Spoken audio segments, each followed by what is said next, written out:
Hi.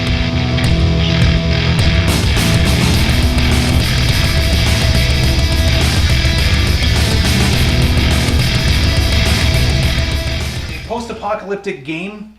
It's set in the far, far, far future. So there's actually a lot of weapons in here that are very science fiction. And yeah, so today we got Robin with us as well. Robin, say hi. There you go. If you can see him waving in the camera, sort of.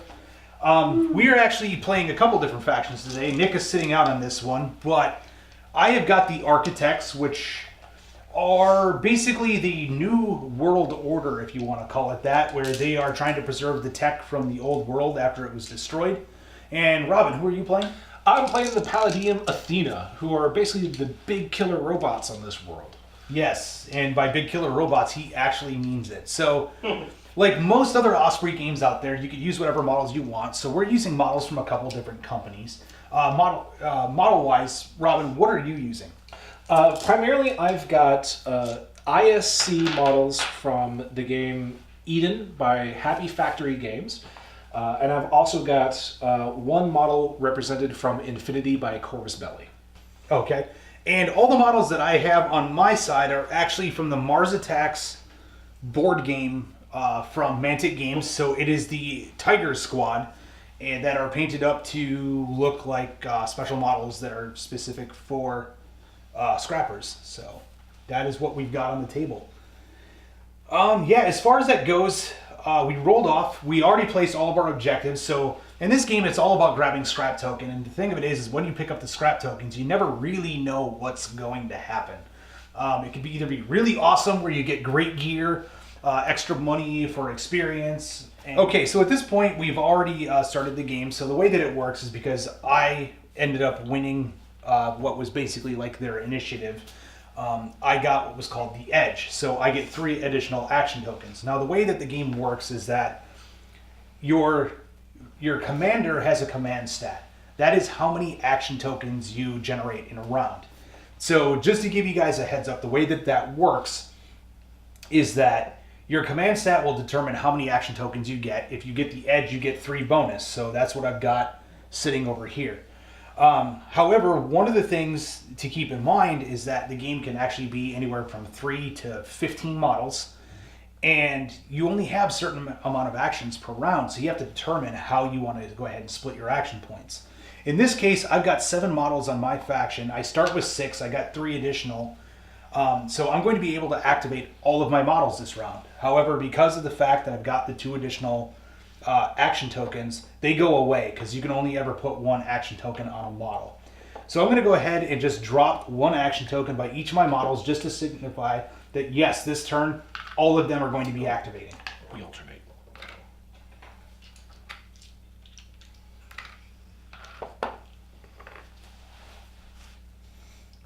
And so I'm going to place some of mine to see who I'm going to activate. I only have a command set of 5 right now, so I get 5 action tokens. And I've got 8 models in my band, so there are 3 models that I'm not going to be able to activate, which is going to definitely impact what I decide to do. Yeah, so one of the things that Robin actually was just talking about a moment ago, when it comes time to this, he's got 8 total models, 5 tokens. Normally we alternate activations. I kind of jumped ahead, and because I knew all of my guys were going to activate, I just put a token next to each. Normally, we would alternate showing who's going to activate. Right. Or it could be really bad, like you start an earthquake, or it blows up in your face, or you get completely irradiated and die, or anything else in between. So grabbing scrap tokens are a necessity, but they could also go really, really bad for you. This scenario is actually called Hot Zone. So, Robin, you actually read up on this one a little bit. How exactly does Hot Zone work again? So Hot Zone is actually really simple as far as the mechanics go. At the end of turn 3, all models on the board gain a rad token, or a rad stat. And every turn after that, they start to gain radiation as well. Okay, and just to give you guys a heads up, in this game, radiation is bad. So even if you are playing certain factions such as Sons of Entropy or Gamma Lords, which can be, if they wanted to, all mutants, mutants can actually take that first point of rad and ignore it. However, after that, they start taking radiation just like everybody else. So yes, even though the radiation created them initially and made them mutants, it will eventually kill them. So you have to be careful with it. Radiation is no joke in this game. Alright, so as far as setup goes, I am the defender, so I have already deployed all of my units within this zone. The way that the game normally sets up is you choose who's the attacker, who's defender, and then at that point it's actually broken up into quadrants, okay? And then at that point you can set up your models anywhere within your quadrant. However, it has to be outside of 3 inches from a scrap token, which in this game we are using these orange markers so they're clearly visible as scrap tokens. And they have to be outside of 12 inches of the middle of the board.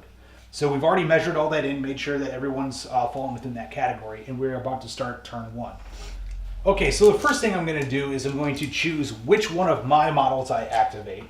So in this case, I'm actually going to start with my commander model, and he is going to take a shot at his, and this is a trooper for you, correct? Or is this one of your veterans? This is one of my veterans. Okay. This is Giggles. Giggles. This is Giggles of the Team Murder Death Kill. He is a kung fu type dude with a pretty thick armored hull, which gives him some stats as a trait. So hopefully he'll be fairly survivable. Awesome. Okay, so in this case, I'm going to go ahead and just stay right where I'm at, but I'm activating my commander. So I'm going to go ahead and remove the token to show that he's activating, and I'm going to take my shot. So the way that the game normally works is that you have a combat stat, a command stat, and a constitution stat. So there's only 3 main stats in the game. Combat is for anything that I do if it involves causing harm to another person, and I believe it's also used for any type of climbing or other athletic style checks. In this case, I am shooting you in the face, so that's exactly what I'm going to be doing. Alright, so I'm going to be going ahead and taking a shot at his model Giggles over there. So the way that this normally works is that every weapon in the game has a certain amount of dice that you roll, and you always take the highest level. Because I just decided not to move, I'm actually doing what's called an aimed shot. So no matter what, my rate of fire is always 1 die, but I add +3 to my combat. My combat right now is a 6, which is the highest it can be for a commander in a starting game. So my combat effective value is going to be a 9 on this 1 shot. Normally with a rifle, it's a rate of fire 2, but because I'm doing aimed, I only get 1 die.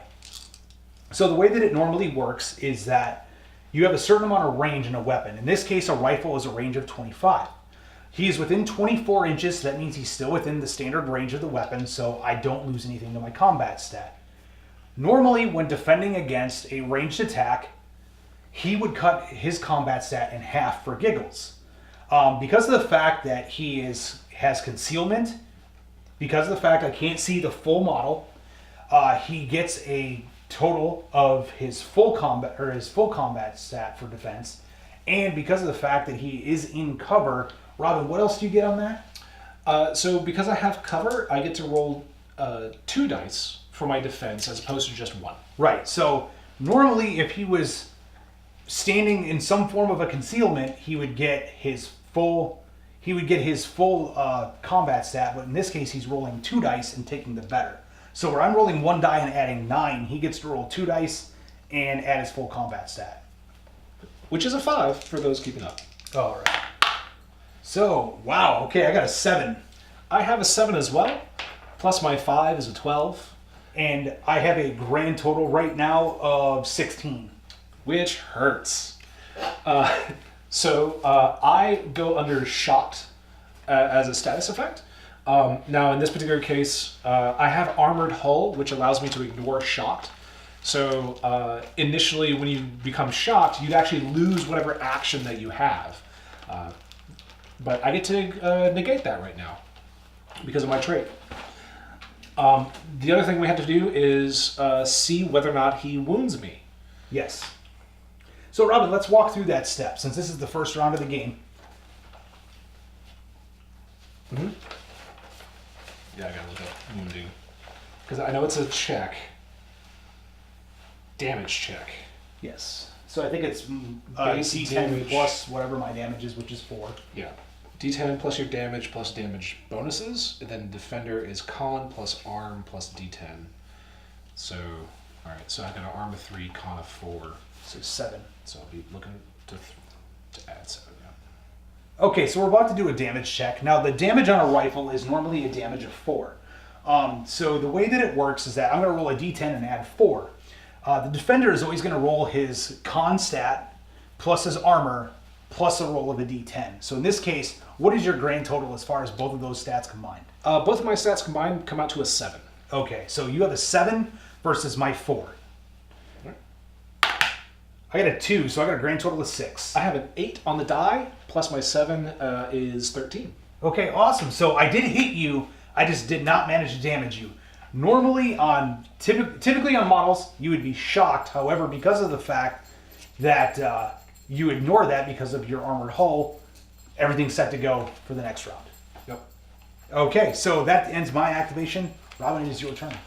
All right. So I'm kind of at in the wind and need to get closer to you because I don't have a lot of ranged weapons. Because in this game, everything is WYSIWYG as much as possible. So because I chose Eden models, not a lot of those models have guns. So I need to get to you to beat your face in with either giant swords, giant cleavers, or maybe my fists.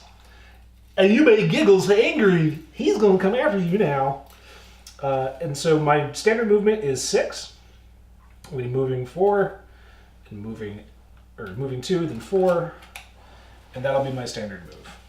Okay, so Giggles is coming right at me. Now, he's actually got a trait on him of Kung Fu, correct? Correct. Okay, so in the game, the way it normally works is most of your basic combat attacks come out as like a 0C0, which means that no matter what, you always have to be base to base with people.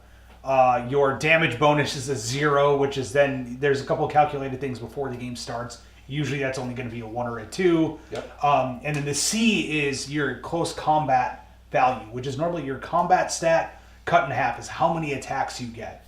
However, because you took Kung Fu, you get extra stuff on top of that. So you are far better at fisticuffs than most people. Correct. So I'm actually going to have a 1C1 value weapon, let's say, my Fists of Fury. But not only does Kung Fu convert your weapons into your fists into something usable, but you also get a +1 combat and a reroll for having 2 weapons. Yes, which is amazing. Awesome. Okay, so you have moved him, so now it goes back to me, so now I get to choose the next model to activate.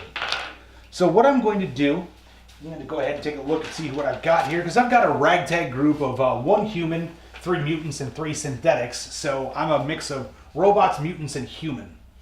So in this case, I'm going to go ahead and move one of my synthetics, so that's actually going to be this guy right here. So he is actually a synthetic.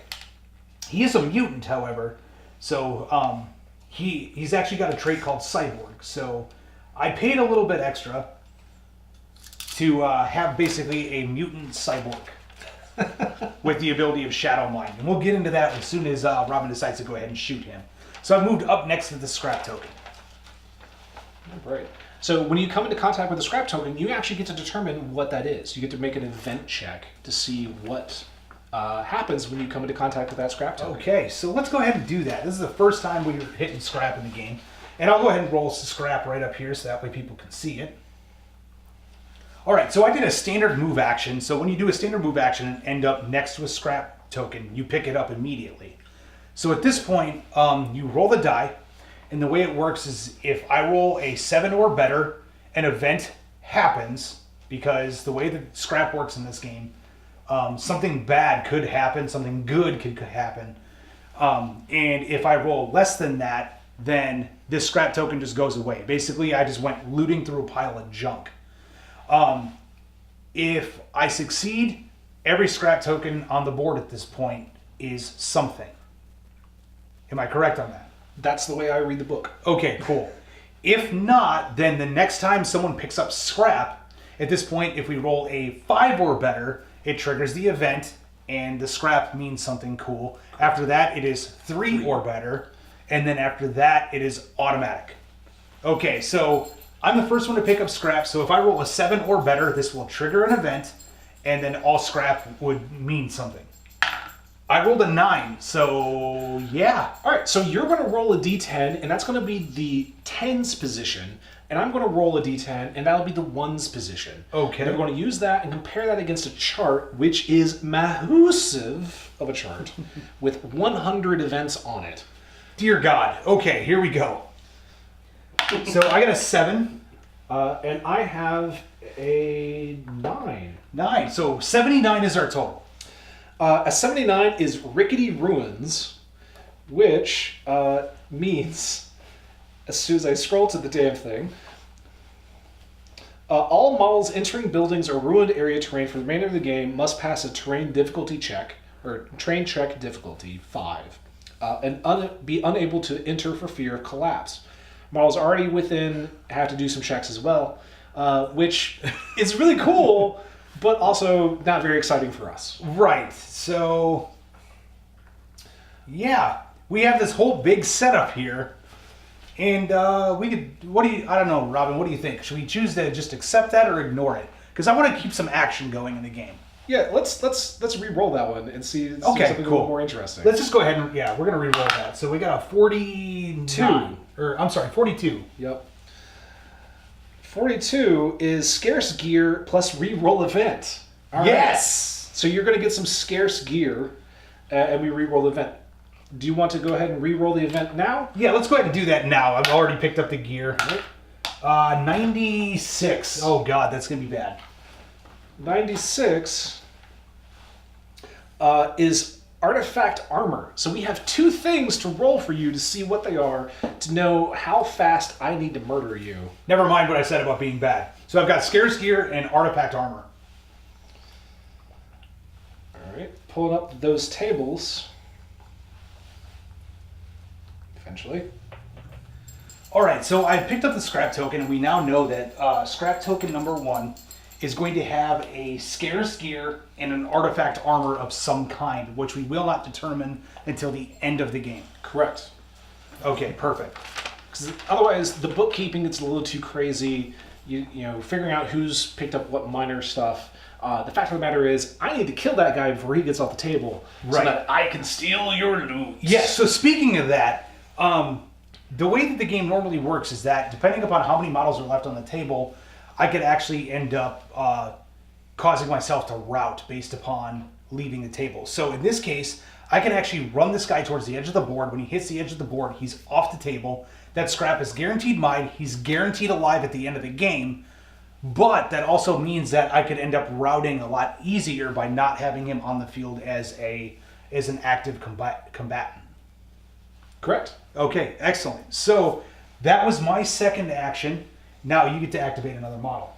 All right. I'm going to keep kind of charging forward. This time, I'm going to take the appropriately named Smash here with his giant glaive. And he's going to hustle, which allows him to add 4 inches to his movement.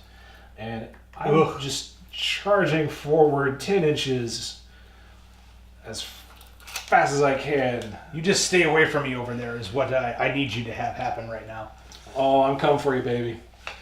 Okay, so it's going to be my action, so I'm going to go ahead and activate my my veteran over here, which is an android. So I'm going to go ahead and move this token out of the way. And he can move up to 6 inches. And I'm going to go ahead and only move about 4, because that's about all I really need. 4 inches. And I'm going to go ahead and lob my grenade launcher at Smash. So that is, of course, most of my guys have military names. I come from a very organized faction. That's Hoplite 2. So in this case, he's going to go ahead and shoot his grenade launcher. So I'm doing a move and fire. So how is that going to operate, Robin? So your move and fire means you're going to take a penalty to your rate of fire. You're going to end up having it, or dividing it by 2. Okay, so it's going to leave me at 1. Grenade launcher is normally a rate of fire 2. Yep. Okay, excellent. So I'm going to roll 1 die. So following all the rules from before, I'm still going to add in my combat stat to this roll. However, this is a grenade launcher, so it's going to have an area of effect. Okay, so after reading a little bit, we realized that concussion would get rid of somebody's action. So we're going to go ahead and I'm just going to lob a frag grenade. So in this case, I'm still going to roll to hit once. And you are within 9 inches, I believe. So I'm going to go ahead and take a moment to measure here. You are definitely within 9. So I'm going to go ahead and roll once, and I'm going to add my combat value to it. So in this case, my combat value is a 19 because this is a veteran. Or I'm sorry, a 5 because this is a veteran. 19, wow. Okay, so I got a grand total of 6. All right. Cover concealment. Yes, for this. So you get everything. You roll 2 dice, take the dice. 2 dice plus my combat. So 4, because 0 is low, I believe. Yes. So 4 plus 4 is going to be an 8. 8. Okay, so I got a grand total of 6. However, I roll a 1, which means I need to make a gear check. Correct. Okay. So gear checks in this game, if you fail to hit at all and roll any 1s on your dice, you have to make a gear check. Robin, how does that go about working? So every check in this game is opposed, even if you're not really involved. So it helps keep both players in the game. With gear checks, the person who has to make the check is going to be rolling a command plus a d10, and it's going to be opposed by a difficulty number plus a d10. The difficulty number in this sense is going to be the difficulty number of the gear check. Okay, so in this case, I'm going to roll my command plus a d10. So I get a grand total of an 8. My command is a 5. All right, so I'm going to roll a die and see what our total is. A 6 on the die, Oof. which could come close. Okay, so I ended up rolling a grand total of an 8 because I have a command of 5, and you rolled a 6. A 6 plus the difficulty of 5 being 11 total. Okay, so I ended up failing. So that means the attack does not actually happen. The attack fails. The weapon cannot be used for the remainder of the game. ouch. Okay, so my grenade launcher is gone, which is a 40-point weapon. It's still there. It's just useless. You get to use it in your following games, but basically you've run out of ammo or something got jammed Okay. or gummed up. You're going to take some time to figure it out. In the middle of a fight isn't the time for those scenarios, that kind of situation. Yeah, so I've got a knife left on him, which is fine. Okay, we're going to roll with that. Okay, so that was my action, so it goes back to you. It goes back to me. So since you've brought this knife to the gunfight, I'm just going to keep charging forward at you, I think. Although, I think this might be a good opportunity for me to go and investigate some scrap on my own. So I'm going to activate over here Miss Nope, because you don't want to get close to her. Skull face and everything. She's going to hustle as well, because there's a piece of scrap over here I really want to get towards. So we will jet on over. Wow, okay. So because you hustled, even if you touch that scrap token, you couldn't pick it up this round. It can only be done in a standard movement. Correct. Okay. Gotcha. So that's her movement. So it's going to come back to me. So I've basically got people with rifles. I've got 2 people with handguns left. I'm actually going to do a standard movement up to this scrap token. And I'm going to pick it up. All right. And I'm going to stop you right there with my break action. Fantastic. Okay, so this is a special action that happens in Scrappers. So Robin, why don't we go ahead and talk about that a little bit? So at the beginning of the turn, we determined kind of this initiative value. Right. You got the edge, and I got the break. That means Right. I have an action that I can activate in the middle of one of your own actions. It counts as a normal action where I can do whatever I feel like within the realm of the game. Perfect. And we resolve mine, and then you get to resolve yours. Now, there are opportunities for other break actions to interrupt break actions, and it kind of cascades. But luckily, the management of the resource is fairly limited, so we don't have to worry about it too much. Okay, so I'm going to be activating my break with this guy here who has line of sight to you in order to react. all right. So his weapon is a revolver. He has a revolver, but actually, I'm not going to use it right now because that great cleaver is just really sweet, and this is an opportunity for me to run a little bit closer to you. Ooh, And okay. become that much more dangerous. So I'm actually going to hustle with him again, since I get to Okay. make a normal action. Perfect. Okay, so he's going to go ahead and run right up into combat with my synthetic veteran that no longer has a grenade launcher, which really right now wishes it had a grenade launcher. Ouch. Okay, so that really sucks. So in that case, you hustled. That's the end of your action, which was an interrupt. Correct. And now I pick up my scrap token. You got it. Okay, so with that scrap token, what exactly are we finding? We're going to be rolling on the event table again, where you get to roll on the 10s, and I get to roll on the 1s. I got a 9. Awesome. Apparently I'm finding fantastic gear. Or dying, one of the two. We don't know. You never know what's actually going to happen. It's 91 total, which is boom 3. Oh, no. Oh boy, I am excited. So the triggering model has stumbled upon an explosive device of some sort. You make an immediate gear check with a difficulty equal to the event's factor. If the check is passed, then the model may take the scrap token normally, having deactivated the device. If you fail, then all models within range have a damage check F, in this case the 3, made against them. No cover is allowed. Okay. So it's a difficulty, gear check against a 3. So I'm going to add my command to this, you're adding your command, which is a 5, because that is one of my veterans. Awesome. And I'm going to be rolling against a 3. I have a 0. I got a 7. So your 12 total against my 3 total, you disable it, and you get to take the scrap token as normal. All right, excellent. So I now have scrap token number 7, which right now there's no special events, so we don't know what it is until the end of the game. You got it. Okay, perfect. So we're going to go ahead and move on from there. So it goes back to your action. All right. So for this one, what I've got left are my little worms over here. I'm going to activate one of those. I'm going to do a standard move with worm number 1, which will bring me into contact with the scrap token. All right, so we're going to go ahead and roll on that chart again. This time you are the 10s, Yep. and I'm the 1s. So I have a 7. And I have a 0. So 7-0. We're an artifact utility. Okay. So there's a utility artifact of some kind. It could be a med kit, it could be a scope or a laser sight or some sort of fancy flippy dippy harness. Who knows? Okay, so I have that written down. Artifact utility is number 4. And I'm going to make a note that my worm number 1 has currently carrying token number 4. So if you end up murdering him, That drops. that drops. Okay, excellent.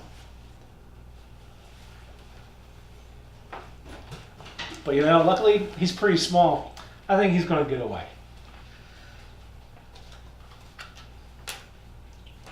Okay, so I am going to go ahead and activate my skimmer model. Now, the thing with a skimmer model is it treats all impassable terrain as open ground. So I'm going to go ahead and move her 6 inches. So she's going to go ahead and fly up here to the top, which is within her 6 inches, and pick up token number 8. All right. So at this point, I'm going to roll to see the 10s. And I'm rolling to see the 1s. I got a 2, And I got a 4. so that's 24. And that is going to be on the chart a triple helix effect. Uh-oh. Oh boy, I think this means you start to mutate. Which is weird because I'm a robot. So the triple helix effect is what happens when aliens and humans and things come together and do bad things to the natural world. The triggering model and all models within the factor number in inches of the scrap token are immediately removed from the game. Uh-oh. They are not wounded and will return to their crews in the after action report. The range was a 0 on this, or it had no Okay, number. so she mutates and leaves. It seems to be, or at least some sort of nuclear fallout has happened. Maybe you fell through the top of the tower and you're now on the bottom and you got to get out. Gotcha. So Okay. it's a kind of catch-all effect that just removes stuff from the game. Perfect. All models removed from the game by this event must make a random check on the triple helix table to see what their encounter with this phenomena has done to them. Fantastic. Okay, so I ended up triggering a triple helix on that, so my model is automatically removed from the game. Correct. Not only that, but you're going to roll on a table to see what has actually happened to your model. Okay, so you go ahead and roll. For dramatic effect, because I'm going to savor this, we have the options of quantum drift, matter reorganized, and insides out. Which do you think is going to be worse for you? Insides out sounds pretty terrible. You are correct. That one is pretty terrible. Let's see what happens. So I need to roll high or low to hit that? You need to roll high. Okay. Everybody watching, here we go. I got a 1. Hey, there you go. Quantum drift. This model is adrift in space-time, is removed from play for the rest of the game, returns to its crew in the after-action report, and does not count as wounded for trauma check purposes. Okay. So it's as if you walked off the board. You took a little jaunt. So I did take the scrap with me, though. Yeah. Okay. Excellent. So I just go through the space-time continuum and show up at a later time. Correct. Perfect. Okay. So that's a great way to use my model that can fly around, apparently. You flew to parts unknown. I flew to parts unknown. Great. My navigation is broken. And Robin, I believe it is your turn. All right. So I've only got one action left over here. Let's put this down. Worm 2 is going to activate, and he's going to... he'll book it. He'll do a hustle as well, moving 10 inches, which should put him right about here. Scooch him back just a touch, and we'll tuck him to the side. Okay. Excellent. In case he needs cover. Yes, and I can still see him just enough for body proper in order to shoot at him, which is good. However, the other one I don't think I can see from this model anyway. Okay, so he has booked it. And now I've actually run out of orders or actions. I have activated everybody I put a token down for. Okay, so at this point, I've only got a few models left. I've got 2 left that I can go ahead and activate. Okay, so the way I'm going to work this is I'm going to go ahead and take a couple measurements here. Now, normally in this game you cannot pre-measure, but I am feeling fairly confident in my ability. Not so much. I know he was at 24. So I'm going to go ahead and do a move and fire with this guy. And I can move through my own models, correct? I believe so. Okay, so we're going to go ahead and say for right now, we assume that's the case. Whether or not that's actually the case. Your highly trained scrap recollection team who moves as a unit, sleeps, eats, breathes, scrap collecting. Right, so we certainly hope we can do something cool. All right, so I'm going to go ahead and move 3. And then 6 is actually going to take me to there. I know people say bending the tape measure is cheating. I don't care. I'm doing it anyway. So I'm going to go ahead and move that guy. So this is going to be a move and fire action. And he does have a rifle. I'm going to go ahead and shoot at Giggles, which puts me at 20 inches. So with move and fire, I lose 1 to my shots. You divide by half. By half. So normally it's 2, so I get 1 shot. Okay, so my combat value on this guy is a 4, because this is only a trooper. So I'm going to roll a d10 and add 4. You do have cover, okay, and you do have concealment. So you're going to roll 2 dice, and full combat. My full combat. You got it. So I got a total of 6. I have a 9 plus my combat of 5. You're fine. Is a beautiful thing. I'm coming for you. Okay, so in that case, I'm going to go ahead and I'm going to run this guy up here. That's just getting creepy. So I'm going to go ahead and shoot him again. So same thing, move and fire. Again, I'm going to just roll and add my combat value. This time I got a total of 12. Oh man, I got a total of 12 as well. Okay. Okay, so all of our models have activated. So at this point, normally you would roll a panic check starting a new round, because of the fact that you had a model that died within a certain distance from that model. Correct. Luckily, my little worm dude is a cyber thrall as per a trait that he took. Right. Which allows him to ignore certain states like gas, poison, shot, and panic. Okay, so in this case, He is just a brainless little minion that does not care what goes on around him. Correct. The drawback is that he can't actually gain experience, so he'll be a tiny little worm his entire life. Excellent. So no matter what, always a tiny little worm. So in this case, we're going to roll to see who gets the breaks and who gets the edge. Correct. So in this case, it's going to be a strategy roll, which is we both roll a d10, and we add our command trait of our highest model on the board, which in this point, neither one of us lost our commander. Correct. Okay, so I'm going to roll a d10 and add 6. That would be rolling and adding 5. Okay, I got a grand total of 7. I got a grand total of 5. Fantastic. So I will be taking the edge tokens, which will be my 3 extra actions, and you will be taking the break tokens. This works out really well because if he got it again, that means the third turn, I would have had it automatically. So this kind of breaks that cycle so that somebody doesn't kind of steamroll and run away with. Right, because the one thing that you definitely don't want in a game like this, you don't want somebody to just out-activate the other person. Yep. So because I already lost one person into the wherever, I have 6 tokens, so that means that I've got 6 total actions I can give out. So we're going to start by you giving out an action point. Yep. Well, so I get to declare who gets to deploy their first action token. Ah, okay. As part of being the person with the edge. In this case, I'm feeling pretty good about things, and I have a lot of tokens, so I'm just going to go ahead and start distributing as I see fit. Okay, I'm going to go ahead and do the same thing. I'll place a token over here. And I'm going to place a token right here. Murderbot. My commander. My commander. Trooper. A trooper worm. Mutant trooper. Another trooper worm. Cyborg trooper. I am all out of action tokens. And for my last model that I can place will be another worm. I do have 1 token left over, but because I have more actions than models, this basically goes away. Okay, excellent. So at this point, we are all placed. Yep.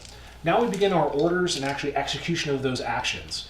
In this case, the person with the edge, again, declares who is going to move first. And while I would love to do that,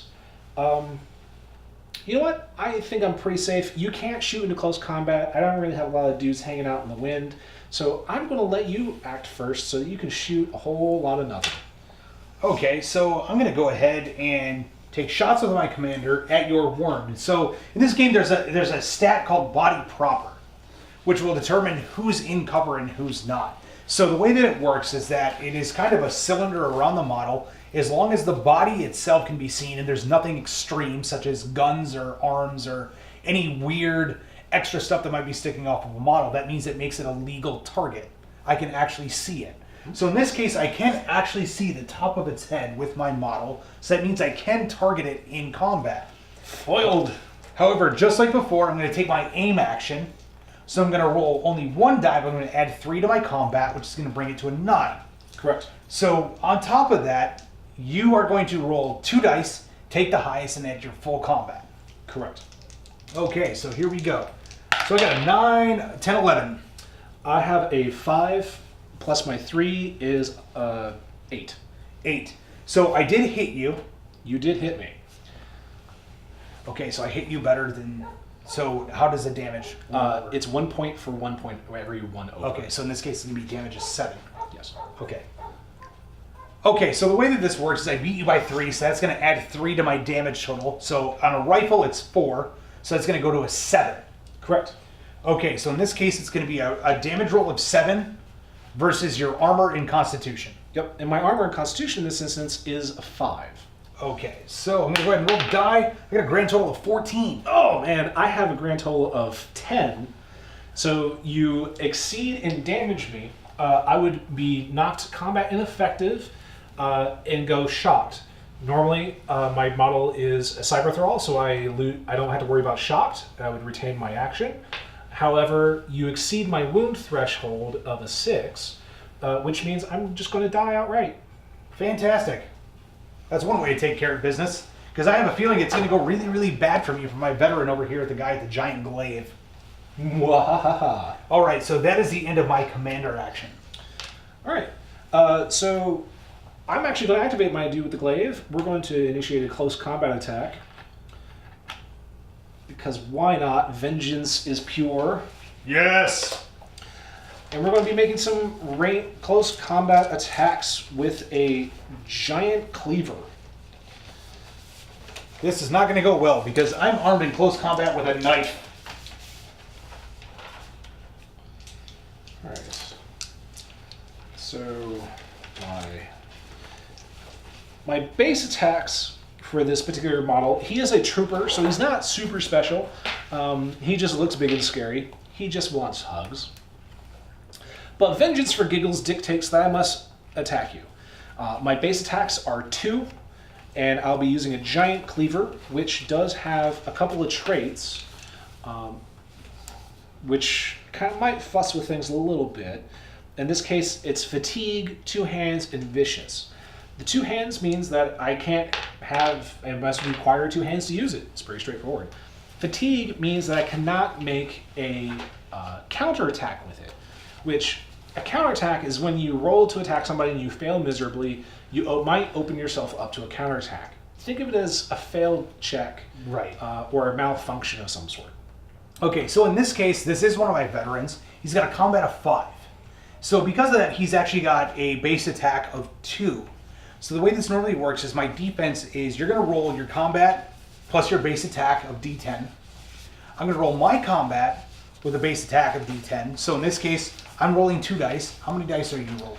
My base attack is 2, so I'll be rolling 2 dice. Okay, excellent. So you'll be rolling 2 dice. I'll be rolling 2 dice, and we both add our combat to it, and whoever rolls the highest wins. All right. So I got a 9 plus 5, 14. I rolled a 2 as my highest. My combat being a 5 is a 7, so that is not going to work. All right, now is that going to trigger a gear check? Well, I believe what it does is actually going to trigger a counter attack option for you. That's even worse. Okay, so I beat you by 7, which normally because your combat is a 5 and I beat your combat, I get to do a counter attack, which means I get to just attack you like normal. Yeah. Okay, so in this case, I've got 2 dice in combat now. However, I don't have a great cleaver or anything cool. I've just got a combat knife because I have to rely on Old Reliable here. So in this case, I'm going to roll. I'm going to add 5. So in this case, I got a total of 15. All right, and I'm rolling. I have a total of 7. So you beat me by a lot. 8. 8. So this is going to be treated like a normal damage check. Okay. So normally your constitution is how much damage you do on a weapon. A knife is a 0C0, which means I have to be in base contact, which we are. Close combat trait of 2. 0, I get no damage modifier, so it's 5. And then I add 8 to it. Correct. So I am at a total of 13 before I even roll the die. Yeah, and I have a con of 5 and an arm of 3. A con of 4 and an arm of 3. So I'll be at a +7 right now. Okay. So I got a grand total of 20. Ouch. I have a grand total of 14. Oof. So, you wound me, sir, or you injure me, I go down, and I am shocked. Because Right. of Armored Hull, I don't have to worry about that, actually. Okay. My wound threshold is a 7. Okay, I only beat you by 6. You only beat me by 6, so you don't actually wound me. If I was a normal, non-warrior type synthetic, Right. I would be wounded. So instead, I'm just on the ground. So you are knocked prone for all intents and purposes. All intents and purposes, I am prone, I am combat ineffective, and you could do some damage to me. Excellent. Well, in that case, I'm going to go ahead and activate the model that just knifed you. Just to make sure that I get Big Nasty out of the way, I'm going to go ahead and do some stabby stab action on you. Okay, so normally this would cause your model to be shocked. So what exactly will shock do for us, Robin? So shock means your model is on its side, any action token it had is removed immediately, and the model is combat halved for all of its checks. Now, because of my particular model, I have the trait Armored Hull. That grants me immunity shot. So I don't have to worry about falling over. I don't have to worry about the halved combat for all my skill checks and things like that. Okay, so basically this doesn't affect you whatsoever. Doesn't. I have to completely wound you in order to get rid of you at this point. It seems like it. Okay, awesome. So let's go ahead and let's get some stabby going on. So I'm going to go ahead and do some stabby. I'm going to add 5 to this roll. So I got a grand total of, oh wow, look at that. So we're going to go ahead and, that's going to be a grand total of 13. I got double zeros, so my 0 plus 4, my 0 plus 4 is going to be 4. So you exceed this by 9. Awesome. So I'm going to go ahead and I'm going to go and roll that again. So in this case, my constitution, my con is 5. So I'm going to roll 5 plus 9 is going to be 14 plus whatever I roll. So that's going to be 19 total. Oh, thank goodness, because I have rolled an 8 plus my 7 is a 16. So You're still there. Take an injury. I am still just stabbing you repeatedly and nothing's happening. You're like an angry cat scratching at the door. Okay, fantastic. Okay, so that was my action, so it's going to go back to you. All right. So let's see what's going on. I need to go grab some scrap tokens, so I'm actually going to do a normal move of about 6 inches to this scrap token over here. And we are going to see what it is on the event chart. I'm going to be rolling the 10s, and you're going to be rolling the 1s. Okay. So a 7 for myself. And I got a 6, so 76 is our total. 76 trombones is actually a triple helix effect. Fantastic. So, feel my pain. Turnabout is fair play or something like that. And I have my comeuppance. So we will see what this random effect is. Roll high. What do we Is get? a 4. Oh, that's not high enough. Which is matter reorganized. This model, Miss Nope, for those keeping track at home, has been fundamentally changed on a molecular level, and she is going to swap her highest rating with the lowest rating permanently. Ouch. So I have a combat of 4, a command of 3, and a con of 4. So I have 2 traits that are highest. So we're going to leave that for the end of the game to figure out, and she's just going to kind of disappear. Okay. Because she's removed from game. And what token marker was that? That was number 9. It was number 9. Okay, excellent. So Ms. Nope is gone, thankfully. Which is really bad for me, because this means I'm actually at less... I've lost 25% of my models. So I'm going to be subject to panic checks or route checks. That's in very the true. next turn. Okay, so I'm going to go ahead and activate my other veteran over here. So he's got athletic, and his mutation specialty is actually Strider, which means that anything that's below 2 inches I count as open ground. So normally on a charge I have to move in a straight line. So in a case like this I would have to bend around, which would not count as a charge. But I don't care.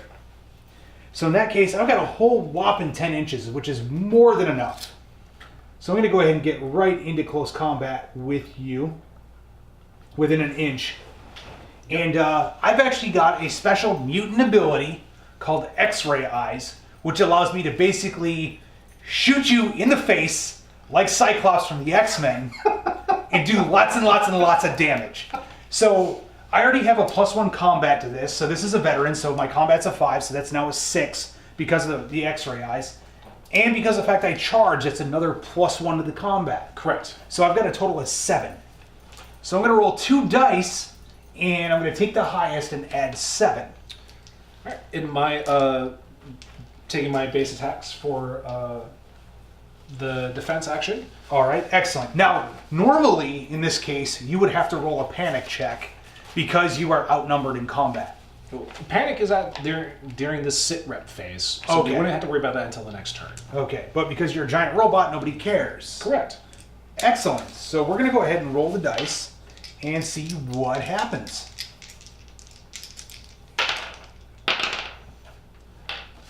Okay, so I rolled an 8 on the die, plus my combat of 4 gives me a 12. Okay. So it's better than I've been doing, but I have a feeling it's not good enough. I rolled a 9 on the die, plus my combat is 7, which gives me a total of 16. All right, so your 16 compared to my 12 is a bonus of 4 for your damage dice. Right. Now remember, this is X-ray, which means you do not get your armor. It is 0. Oh, man. So I'm actually going to be at con for my my resistance check. Yes. My con of 4. Okay, so you said I beat you by how much? I believe it was 6. I beat you by 6, so I'm going to be adding 9 to my dice roll, because normally this is a base damage of 3. All right, well, let's see what happens. 9. So I rolled a 7 on the die, bringing me to an 11. And I rolled a grand total of an 18. Which is pretty sweet and exceeds my damage threshold of a 7. So turns out Cyclops murders Sentinels. Go figure, right? Exactly. So in this case, just shouting parkour whenever I run into combat is the way to go. And we now learned that X-ray vision is actually really, really nasty. All right. So with that one, let's see if I can make anything happen. You know what? You got a lot of scrap over there you can get to. I could, but I'm running out of models to be able to do that. You keep shooting them. So I'm going to activate my bot Infinite, since he's from the Infinity universe.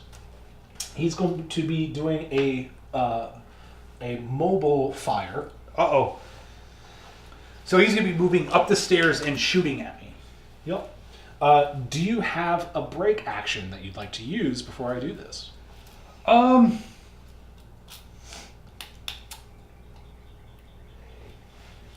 Okay, so you're activating your bot. Now, I've got this break action. I'm going to go ahead and use that now. So what I'm going to do is I'm going to activate my parkour dude, and he's going to shout, parkour! And he can move up to 10 inches along any line that he wants, and he can get within range, and he's going to do what's called a mobile fire. So that means that's going to put him within range of his pistol. Oh, just a hair outside. So that's going to put him at about 10 inches. Normally a pistol is an 8-inch range. So what's that going to do for me, Robin? So that 8-inch range is actually your effective range. You can shoot up to 5 times your effective range. Okay. So you can still do it. You're just going to be a little worse at it. Okay. By how much? That's a good question. I waved it. Yo. I think it's combat half. I think it's just combat or combat half. I think it's combat half as well. You know what? I should just continue to use the search function.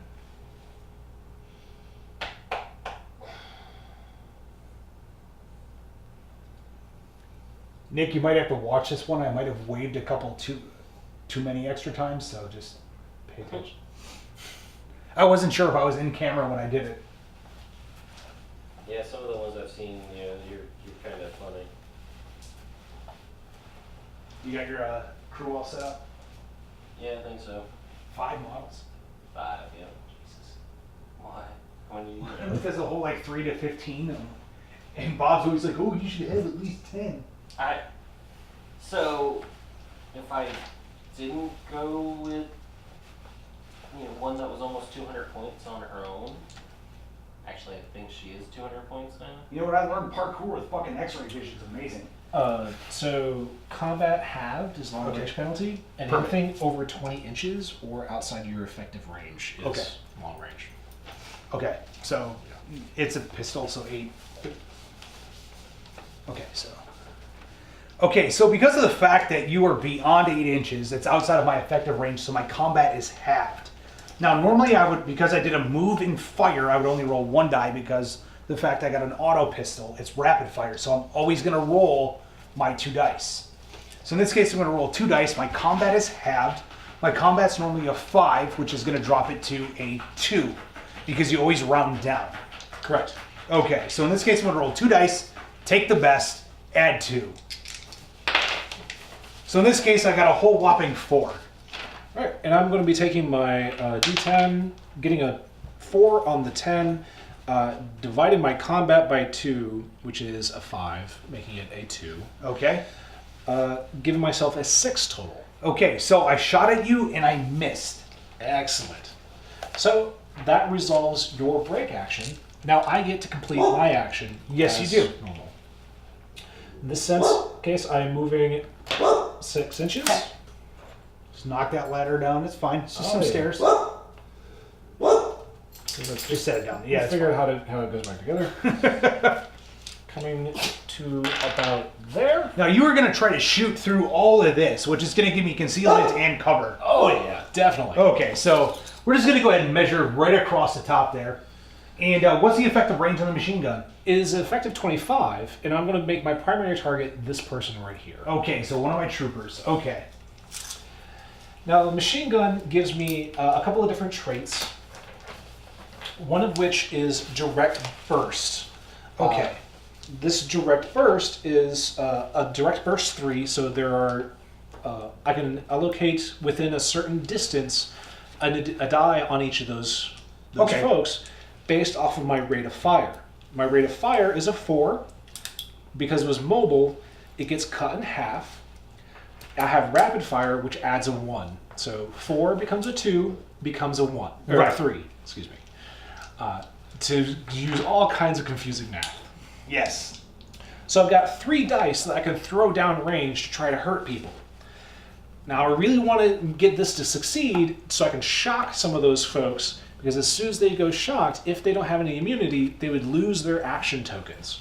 So this Right. could be a pretty big game changer for me. Yes, it could. Okay, so I'm targeting this one as my primary. I have line of sight. And I'm within 25 inches, 24 inches, give or take, is what we measured. These guys are within 3 inches of my primary target. So with my directed burst, they are eligible for being a target as well. The catch is that I can only do it for the people I have line of sight to. In this case, what we determined is that I have line of sight to these 2 models here. Right. These two, because of the pillar in the middle here, you cannot see. Right. So I can take whatever dice I like and apply them to each target. In this case, I'm actually going to put 2 on the front and 1 on the back. Okay, excellent. So I'm going to go ahead and roll both my dice. So I've got cover and concealment. So I'm going to be getting my full combat bonus, but I'm going to be rolling 2 dice and adding that to it. My combat is a 4 because these are troopers. So in this case, this first trooper got a grand total of 11. All right. So you're 11. I am going to be rolling 2 dice on the first one, adding my combat of 5, plus 1 combat for my marksman level. Yes. So I'm going to be adding 6 to this. I got double 4s, so my highest is a 4, which becomes a 10. So 11, I still beat you. You still In beat the that. second one, I'm going to be rolling 2 dice as well because of cover and concealment. You got it? And adding 4. So in this case, I got 14. I got a 0, so that ain't going to work out too well for me. Ouch. I shoot at you, it may or may not really work. You kind of don't really care. Okay, excellent. Well, I'm happy about the not caring thing. Okay, so I'm going to go ahead and activate my next guy. So I'm going to go ahead and activate this guy here. So a hustle is going to be whatever your basic movement is plus 4 inches. So in this case, I can run up to 10 inches. So I'm going to go ahead and measure around here. So it's going to put him about right here. So he's going to go ahead and hustle and run up to right here. And that's the end of his action. So then, Robin, it is your turn. All right. Things are looking a little grim. I should probably start to collect a little bit more scrap. So I'm going to do something along those lines. Since scrap requires me to make a normal move, I'm going to activate my commander and foolishly move into the open and try to grab a piece of scrap. Okay, excellent. So that's going to be a standard move. You are going to grab the piece of scrap. That is piece number 12. Number 12. So let's go ahead and roll and see what happens. So again, you grabbed it, you roll the 10s, I roll the 1s. So in this case, I rolled a, as it rolls down the stairs all nicely, a 1. And I'm going to end up rolling a 9. A 9. Okay, so we got a 91 is the total. We are rolling all kinds of high on this table today. We are. I don't know what is going on. Well, if you remember from last time when your person picked up over here, I believe it was 91 as well. If the people who were really paying attention, that was the boom. That was the boom, yes. So we're going to go boom 3 on this one. So I get to make a gear check, Fantastic. which is a D10 plus my command against an opposed D10 plus, I believe it was a 5. Yes. So this being my commander, I have a command of 5 because I didn't max him out. Okay. So I got a grand total right now of a 12. Oh, that's great because I got a grand total of 8. Fantastic. So I then make a damage check against these guys. Is damage check 3. Okay. So you're going to be rolling a D10 plus 3. I'm going to be adding my con and arm, which is going to total at a 9. Okay, so I'm not adding all the extra bonuses to this. It's just D10 plus 3. Well, actually, you know what? It was a damage check. Damage checks get bonuses from that. But those are all attack things. Yes. This was a gear check, so I don't think those bonuses apply. Okay, so whatever I roll is going to be a grand total of a 5. Well, my 9 on the die beats that straight up. Thank So you're goodness. It was the only, at least something that came out of there. But you get a piece of scrap, so we're going to count that. Actually, no. So it's because if the check passes, if the gear check passes and it didn't explode, I'd have something to take. But unfortunately, whatever was there exploded. Oh, so there's no scrap. There's no scrap. Ouch. Okay. Understood. Okay, This so game we is clarified going that. beautifully for me. All right, so I'm going to go ahead and run this trooper forward, and he's also going to move a grand total of 10 inches.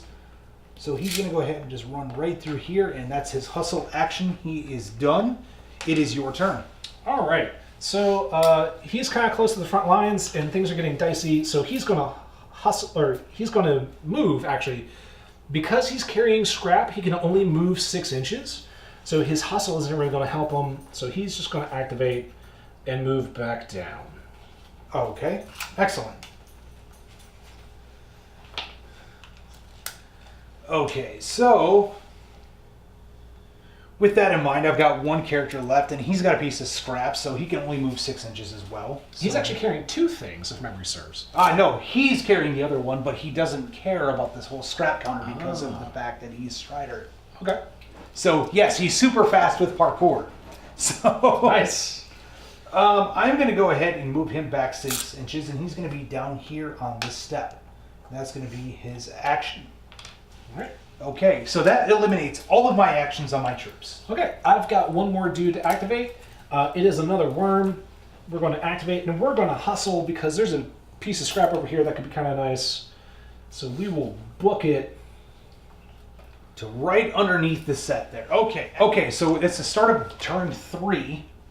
So that means that we have to start with some of the sit rep phase stuff, which in this case is actually going to be a route check because you've lost a good chunk of your force. Correct. I've actually lost 50%. I started with 8 models. I've moved 4 of them off the board, whether voluntarily or not. Mostly not. And so that means I'm going to take a route check.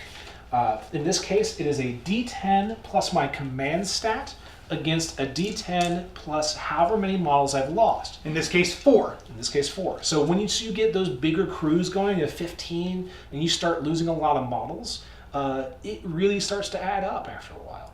Okay, so let's go ahead and roll that. So I'm going to roll a D10 plus 4. I got a grand total of 7.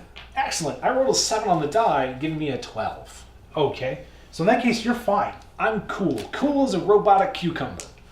All right, that's just, that's a little odd in its own right. So now we're going to roll strategy to see who gets what. You got it. In this case, I'm going to add 6 to that, so I got a grand total of 14. I have a 6 on the die, giving me a total of 11. Okay, so in this case, I'm going to get the breaks, and you get the edge. Correct. So that means I get the interrupt token, you get 3 additional action points. So here are your additional action points. I'll take that break token. Oh, I'm sorry, other way around. Yes, I get the additional action points, you get the break token. Correct.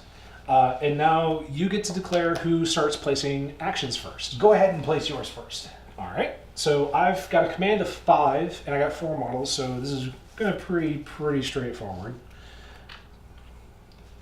Place one on Infinite. Okay, I'm going to go ahead and place one on Parkour, make X-ray eyes. All right. Place one on the Worm. To place one on Mr. Grenade Launcher, which no longer works. I'll place one on another Worm. Place one on this model back here, this Trooper. And I'm going to place one on my Commander.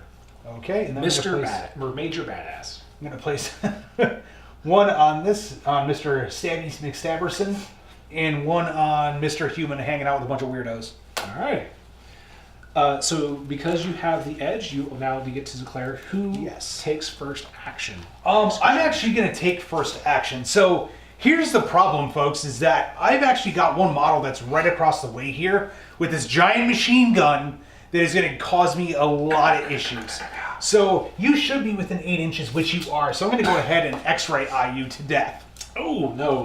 All right. Let's see what happens here. So in this case, there is no charge.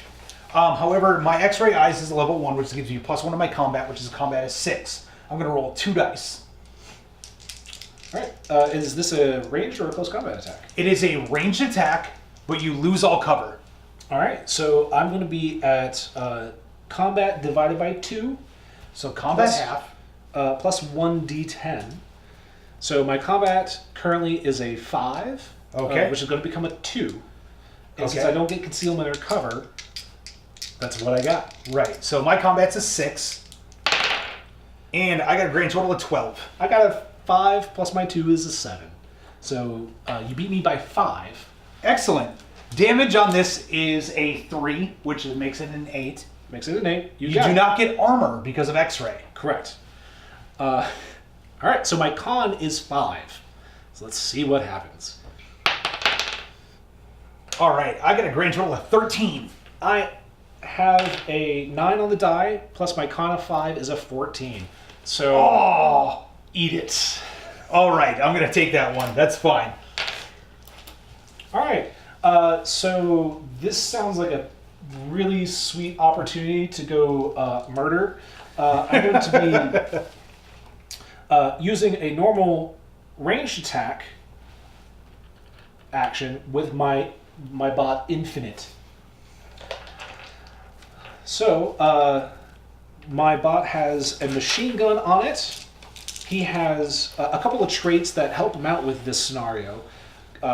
Marksman gives him +1 to combat, and Death Machine means that if he is within half of his effective range, which is a 25-inch range, therefore he is within half. Yes, he is.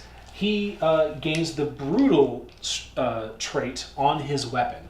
And that's going to come into effect when we start figuring out damage. Ouch. So I'm going to get cover and concealment. So I'm at 2 dice plus my full combat rating because of the fact that I am behind a metal wall.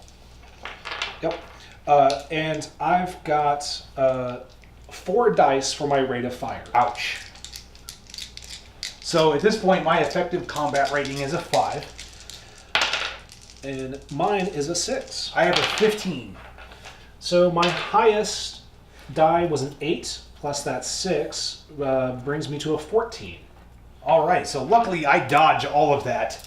That was really nice. Because otherwise this would have really hurt. So this is a veteran versus a veteran, correct? So this would have been really nasty if one of us would have lost these models. Yep. All right, and so that's his activation. Okay, so I'm going to go ahead and activate my other veteran.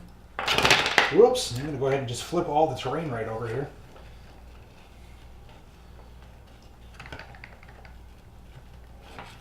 Stick all that right back in there. All right. Great thing about modular terrain. All right, here we go.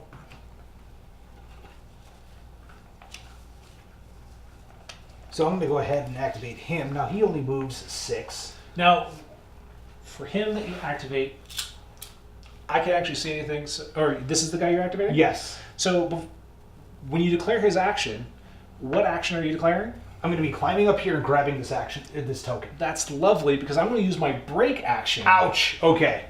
to do my own action. And in this case, I'm going to activate my infinite bot with the heavy machine gun and declare a shoot action.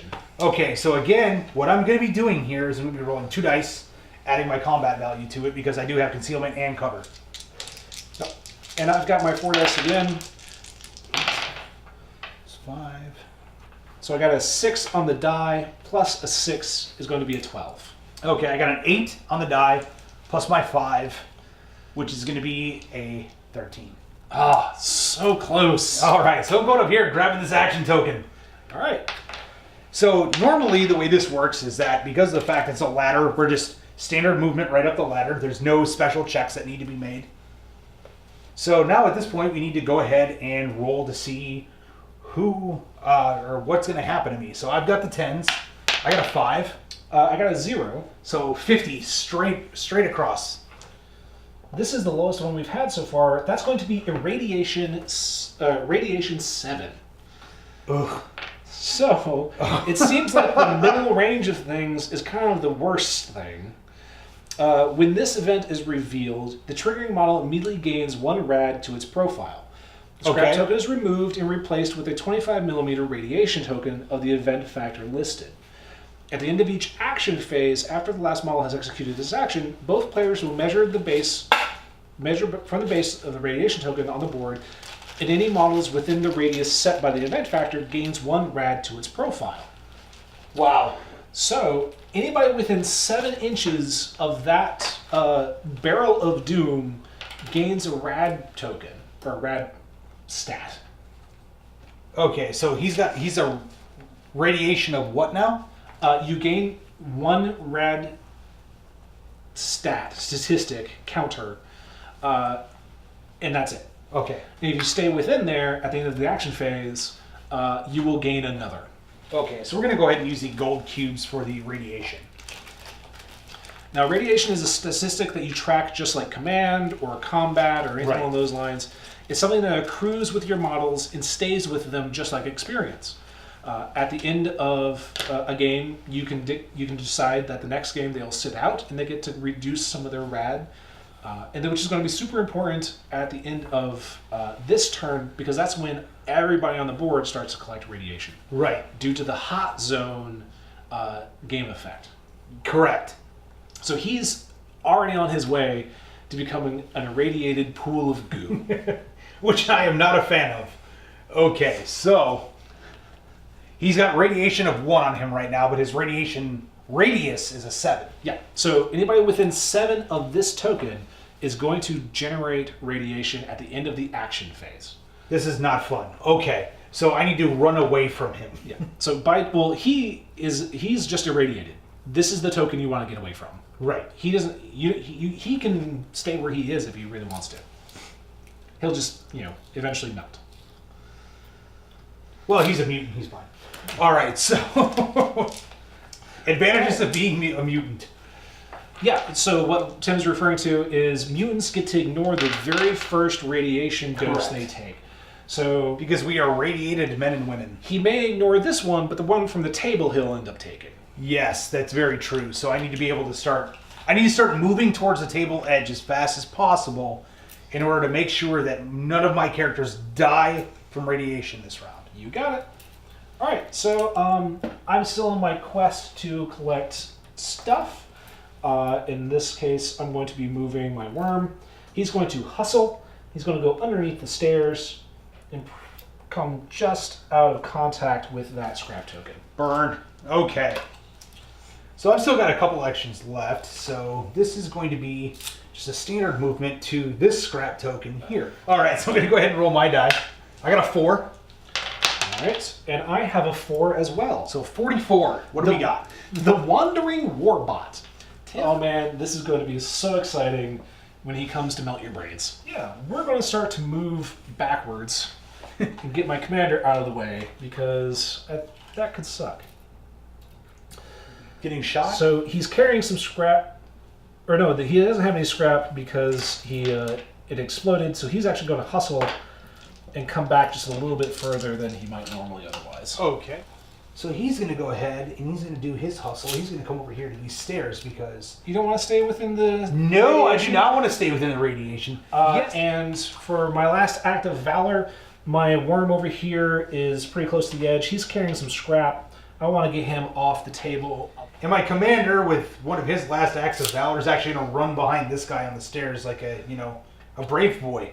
And also at the end of turn 3, as per the game rules, everybody on the board gains a radiation token. Okay, so the warbot itself, we did the random check, and it only moved an inch closer to me. So it wasn't really overall effective. For the record, I won that check, because the random check is we both roll a d10 unmodified. Subtract that number. That was the dog. Subtract that number and figure out what your end result is. You rolled an 8, I rolled a 9, leaving us with a 1. Since I won that roll by having the highest number, I got to determine what direction it moves. Right, he moved a whole whopping inch this way towards my commander. He's slow, but hopefully effective. We won't know what happens to him until at the end of the action phase, in which he's going to execute all of his actions. Right, so at this point we're going to go ahead and roll a strategy check. So I rolled an 8, I'm going to add 6 to it. Before we do that, I actually need to see a route Yes, check. that's true, I'm sorry, go ahead. So we'll take this roll, add the modifier. I have 5 models missing, so this is a +5 for your roll. Yes, so in this case I've got a 13. Oh, sweet Jesus. I rolled a 5 on the die. I have a command of 5, so actually I lose my route check at a Ouch. 10. So I believe what that means is that's that. So yeah, that's kind of it. I failed my route check, and everybody runs off the board screaming in panic, or robotic equivalent 1001001. Awesome, so you failed your route check, which means that everybody breaks and runs. So at this point, any scrap that's left behind, if nobody's claimed it, it's just left there, right? It's just left there. Okay, so in this case, I've got the scrap up there. My guys run up the board. Some of them are really irradiated, which means that they're going to have to probably sit out next game in order to make sure that they're okay. But yeah, so that was end of game. So in this case, combat can be very fast, very deadly, and if you quickly, that means that the game could end very quickly. Yeah, this is the very beginning of turn 4, before really some of the game events kind of kicked in, before our murder bot made his big debut. So yeah, it was a kind of little weird feeling in that sense. But at the end of the day, I routed because I lost 5 models. Right. That took some effort. We had some gunfights. We had some big shots. Giggles here took a lot of hits. Mr. Smash took a couple of hits. So there was a lot of effort put in to make this happen. Yes, and that's one of the things that I really do like about this game is that where it seems like, yes, there's a lot of rules that are going on at any time. Because of the fact that the combat can be very quick, very deadly, and routes can happen very quickly, it helps wrap up a game within a normal amount of time instead of being like a 2.5, 3 hour game. Yeah, and a lot of the stuff that happened, when I was taking hits and things like that, I was able to ignore shocked. I was able to ignore any kind of panicking that happened. So I had some staying power that happened. It could have been a vastly different game if I had lost an action here or lost an action there, or right. ended up running away randomly as a disengage action or things like that, and you can cut me down or things in those scenarios. But none of that ended up happening. Right, so it seemed to be that in this case, with your murder bots, I just had to kill them outright in order to make sure they just went away. Exactly. Because shocking them did absolutely nothing. All the guys that you're interacting with on the front line were mostly warrior style, or they had the armored hull principle, so they could take the hit. The ones that were working in the background, those little worms, those were nice little worker bots. They don't really care about shock because they have the cyber thrall thing, but getting them into combat and things like that, not necessarily their strong suit. They're in the background to get stuff done. They got a mean bite when they need it, but mostly I took them there so that I could go and collect some scrap and kind of tie things up. Right, which makes sense. So overall, yeah, I really like the game.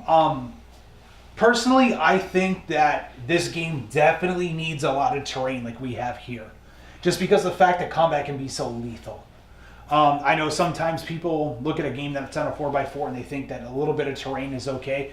I think this one could almost use a hair bit more or a little bit more verticality to add interest to it. Robin, what are your thoughts on that? Yeah, I could definitely agree with that. I think a little bit more of kind of scatter pieces, like you might see on like an Infinity table or something along those lines. That's one of my big favorite games is Infinity, so I totally love the more terrain concept. Figuring out how things move and keeping ranges, effective ranges versus long ranges, rate of fire, different things like that, all plays a big part.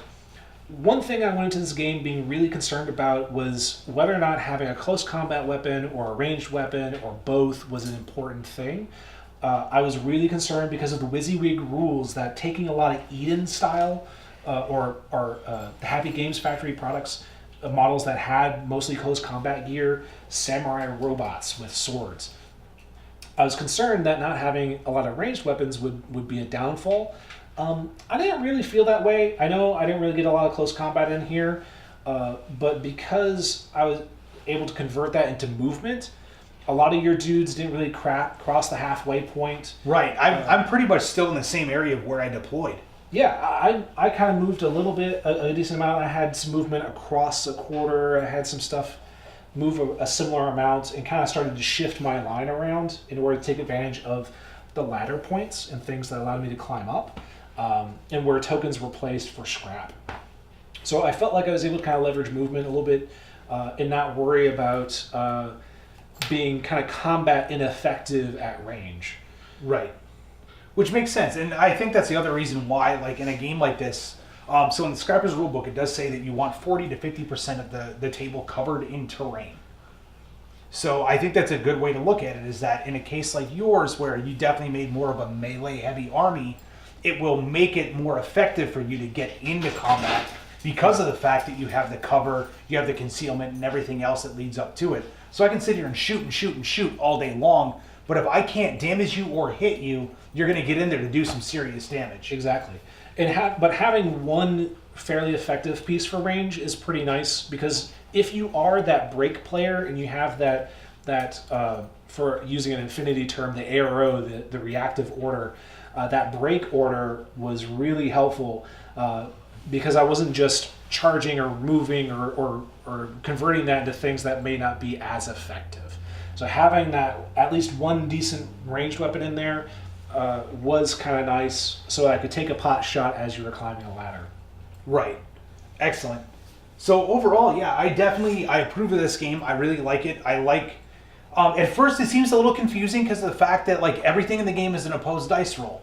You're not quite used to seeing that, but I kind of like the way that it's handled in this. It could be slightly cumbersome at first, and that only comes from the standpoint that you're not used to seeing that in games more than anything else. But once you kind of get into the game and start playing it, it really is not that big of a deal. Yeah, from an Infinity perspective, having a post checks is a totally normal thing, and I expect that in most of my games now. So I kind of have an opposite perspective, I guess.